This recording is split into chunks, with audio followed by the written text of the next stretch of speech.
बहू का साया। नीलम की उसकी बहू पारुल से खूब पटती। दोनों सास बहू नहीं बल्कि माँ बेटी की तरह रहते, जिसे सारा मोहल्ला भी अचंभे से देखता। क्या कर रही है सास बहू? माफ करना, बहू तो बहू लगती ही नहीं है। क्यों?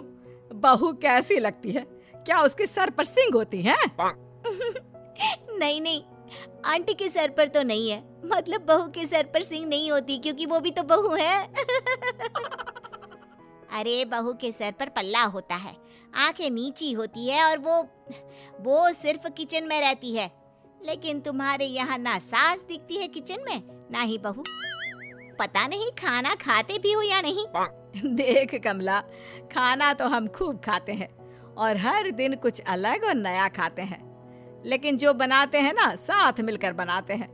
तू भी बहू का साथ दे, फिर जल्दी जल्दी काम खत्म करके बहू के साथ ऐश कर। क्यों बहू? तेरी बहू ने तुझे पागल बनाकर रखा है। अरे जो काम उसका है वो तुझसे करा रही है। और ये क्या पहना है? ये पजामा और कुर्ता है। बहू बोल रही थी कि फैशन में यही चल रहा है, तो मेरे लिए भी लेकर आ गई। पड़ोसन, जो कि सूरजमुखी के छापे वाली साड़ी पहनकर खड़ी थी। सारी जिंदगी तो साड़ी पहनी, क्या पता कल सास को मिनी स्कर्ट ही पहना दे। पड़ोसन ताने देकर जा रही होती है कि बहू देख रही है ना कितनी जलन भरी है, मेरे लिए तो खास कर। तभी तो माँ, जो जले उसे और जलाओ। एक रोज बहू सास के पास आती है और गले लगा लेती है। अरे क्या हो गया मेरी गुड़िया को? माँ, आज बेटी दिवस में आपने मेरे लिए पोस्ट डाली है। बहू को बेटी दिवस की शुभकामनाएं कौन देता है माँ? तू मेरी बेटी ही तो है, ये तो मानने वाली बात है बेटा। लेकिन कहते हैं ना, जमाने की नजर लग जाए तो अच्छा खासा घर खराब हो जाता है। किसी कारण से बहू की डेथ हो जाती है। उसके जाने के बाद उसकी फोटो के सामने, मेरी बहू को कोई वापस ला दो, मेरे जाने की उम्र में वो क्यों चली गई? माँ, आज उसे गए 1 महीना हो गया है। अब तो ठीक से खाना पीना शुरू कर दो, देखो कितनी पतली हो गई हो। खैर, लोगों की सलाह पर बेटा दूसरी शादी कर लेता है। शादी के बाद नई बहू, माँ जी कब तक गम में बैठी रहेंगी? ये लीजिए खाना खा लीजिए। सास नई बहू के हाथ से खाना लेकर फेंक देती है। मुंह मत दिखाना दोबारा। चली है मेरी बहू की जगह लेने वाली। और हाँ, उसके कमरे में ना तो उसके कपड़े और ना ही उसके गहने। किसी भी चीज को हाथ लगाने की कोशिश भी मत करना। बहू डर जाती है, वो वहां से चली जाती है। फिर रात को, माँ क्या हरकत है ये? आपने राधिका का दिया हुआ खाना फेंक क्यों दिया? अरे वो मर गई है, आपकी बहू अब राधिका ही है। नहीं, बिल्कुल नहीं, मेरी बहू ये कभी नहीं हो सकती।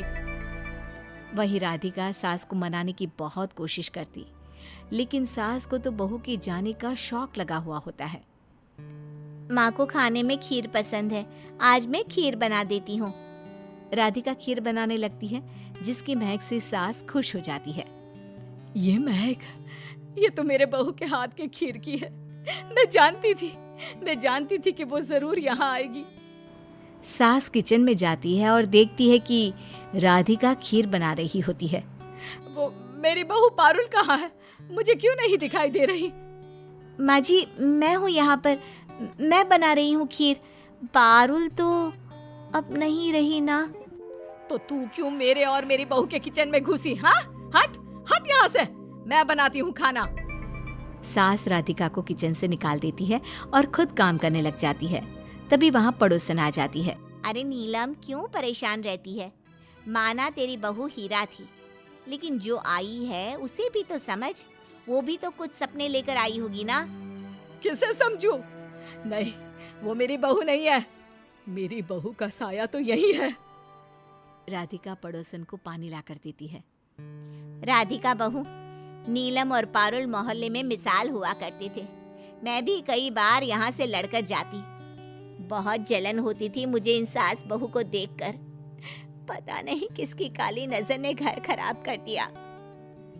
मैं सब जानती हूँ आंटी जी, लेकिन माँ जी को अपने जीवन को आगे भी जीना है। ऐसे तो नहीं चलेगा ना कि वो सारा दिन बिना खाना पानी के बैठी रहे। खैर, कोई क्या कहता।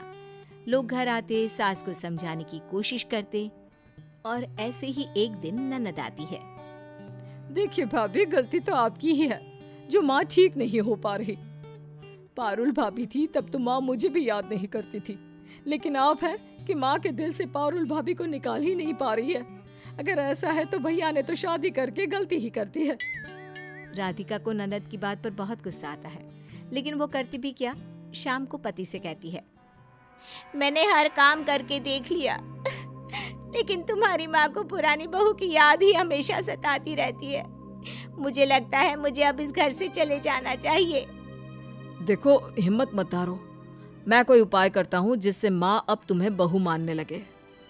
अगले दिन नहा धोकर राधिका पारुल की साड़ी पहन लेती है और सास को चाय देने जाती है। उसे लगता है कि सास पारुल की साड़ी में उस पर पारुल का अक्स देखेंगी, लेकिन हिम्मत कैसे हुई तेरी, हाँ, मेरी पारुल की साड़ी पहनने की।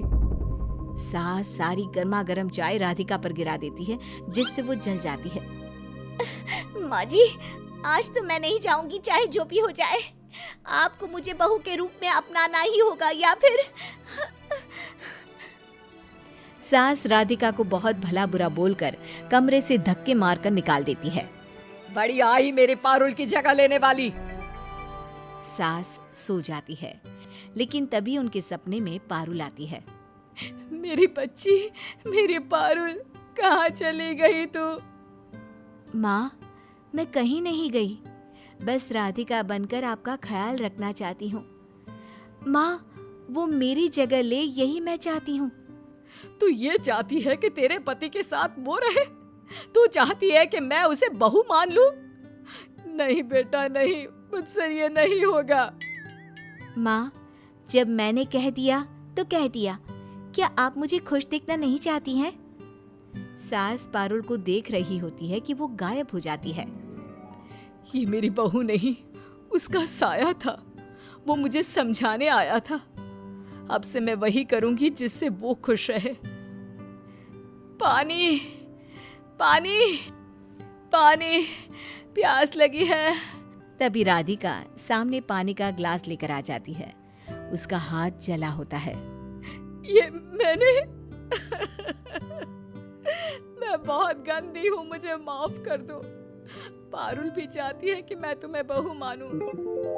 नहीं माँ जी, आप क्यों माफी मांग रही हैं? गलती मेरी थी, मैंने ही पारुल की साड़ी पहन ली थी। अब उसका सब कुछ तुम्हारा है बहू।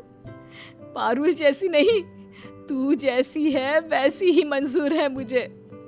और राधिका सास को गले लगा लेती है।